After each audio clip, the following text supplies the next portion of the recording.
ને તો ઓલા ભાઈએ સાપુ દીધું વાંચવા. સાબુ વાંચતા હતા. ચશ્મા વગર દેખાતું તું?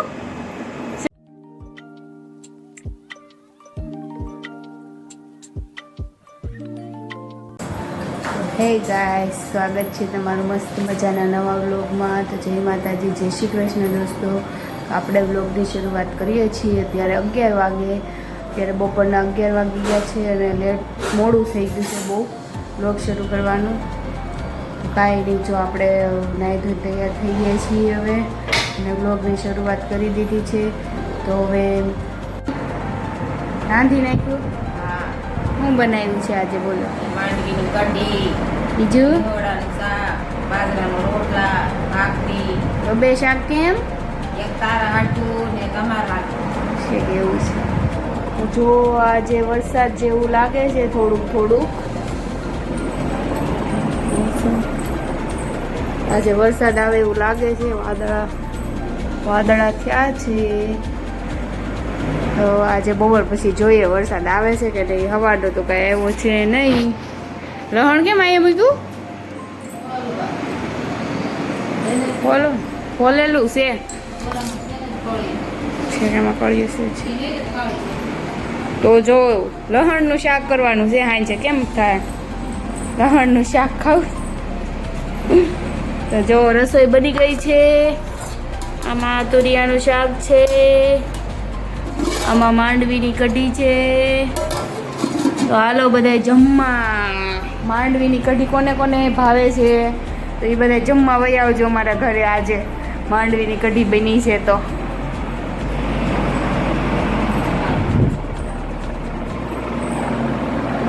રાધા કૃષ્ણ છે જો.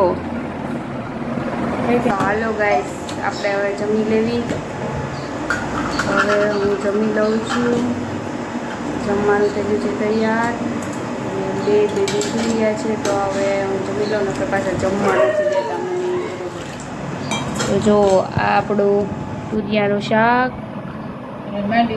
છાશ, પછી ખાઈ થોડીક અને રોટલો.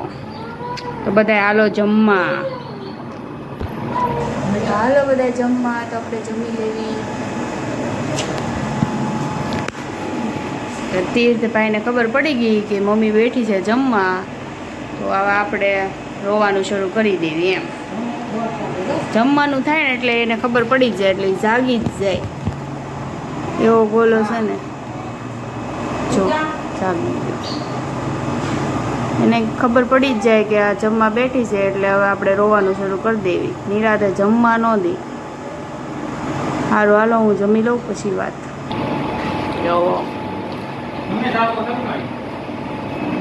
અલ્પોભાઈ આવી ગયો, દાદા આવી ગયા જમવા.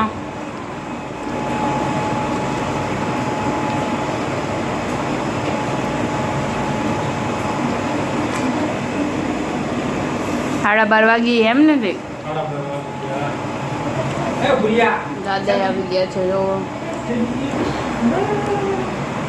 આવી રીતને મારી ઘોડે સોળેલું કોણ કરીને ખાય છે કમેન્ટ કરજો દોસ્તો. ભાઈ એવા ક્યાં ગયા હતા તમે? અહીંયા ક્યાં? અહીંયા પાકા કાકાને ઘરે? હે ક્યાં હતા? છે આમ આધારે થોડાક આમ તમે અડધા જાઓ, આમ અડધા જાઓ. વિડીયો ઉતારું તમારો. ખોડિયારમાં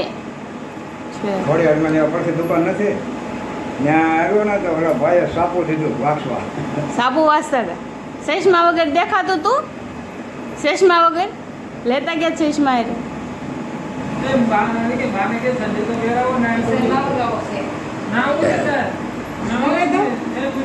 નવડાવી ગયો. પાણી નાખ્યું ટાઢું આમાં.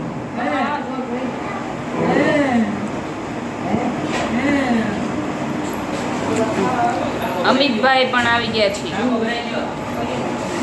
પાછો કેમ ફરાણો?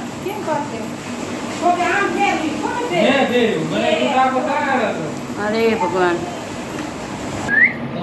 જમવા બેસી જાવ હાલો. હવે બેસી જાઓ જમવા. તો આપણે હવે નવરા થઈ ગયા છીએ. જમણી કારની પાછા ઉઠાઈ ગયું છે. એના તો હતા. મમ્મી અને ભાભી વાસણ ઉઠતા અને કચરા પોતા કર્યા છે. નવરાત્રી ગયા બધા જમતારી અને બેબીને નવડાવી પણ દીધા અને ભૂલી પણ ગયા છે. અત્યારે નવડાવી દીધા દઈને એટલે તે તો ભૂલી ગયો. તથ્ય ભૂલી જાય અમને હિંચકોદાવડી થાય ને એટલે રોતો હતો ને એટલે પછી નાખી દીધું ઘોડિયામાં એટલે આપણે ભૂલી જાય અને હિંચકાવે જુઓ મોબાઈલ જોતા જોતા હિંચકાવે. અત્યારે વાગી ગયા છે સાંજના 6 અને બે હોઈ ગયા છે. તથ્ય હોઈ ગયો, અહીંયા તીર્થ હોઈ ગયો અને મમ્મી જો ગુવાર તોડવા માંડ્યા છે અને ગુવાર અને મેથીની ભાજી. અત્યારે એ છે મેનુ. ગુવાર અને મેથીની ભાજી કરવાની છે. અને અત્યારે જો હું કહેતી હતી બપોરે કે વરસાદ જેવું છે પણ કાંઈ આવ્યો નથી વરસાદ. તડકા જેવું છે અત્યારે બધું. અને જુઓ અમે અહીંયા ઘરે તોરણ બાંધ્યું છે, લેંગિયું, ગોદડિયું. તો ગાઈઝ આજે આપણે વ્લોગ અહીંયા જ પૂરો કરી દઈશું. ફરી કાલે મળીશું. જય માતાજી, જય શ્રી કૃષ્ણ.